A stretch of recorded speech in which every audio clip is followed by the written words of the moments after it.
Kronologisnya berawal dari hasil penyidikan anggota tim Kepala Hilang Satgas Polres Pariaman. Kemudian kita gabung dengan informasi masyarakat. Kemudian didapati informasi tersebut, kita akuratkan. Setelah kita akurat, anggota langsung melakukan pengintaian. Kemudian kita lakukan pengepungan tempat. Kemudian kita lakukan amankan kasat mata langsung lihat kepada tersangka ini yang inisial S yang sudah tua di dalam sebuah warung bersama dengan istrinya inisial D. Kita amankan dan kita saksikan warga, kita lihat ditemukan satu paket. Kemudian salah satu tersangka mengkode istrinya untuk mengisyaratkan, rupanya istrinya ini langsung membawa barang ke belakang rumah. Kemudian terjadi kejar, kita temukan di rumah belakang, di sebuah warung, di sebelahnya rumah. Gitu. Disimpan dalam apa?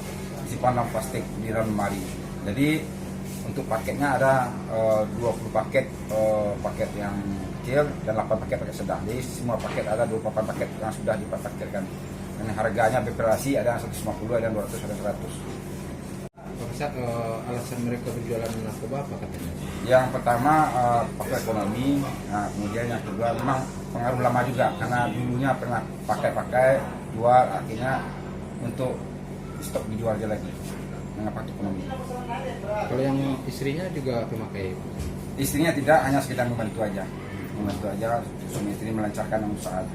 Untuk pasal yang kita kenakan pasal 112 ayat 1 junto pasal 1 plus ayat 1 dan ancaman hukumnya minimal 5 tahun, maksimal 12 tahun penjara, yaitu Undang-Undang Ketentuan Nomor 5 tahun 2009 yang mana ganja kering ini memang sudah marak sekali di wilayah Sungai Limau.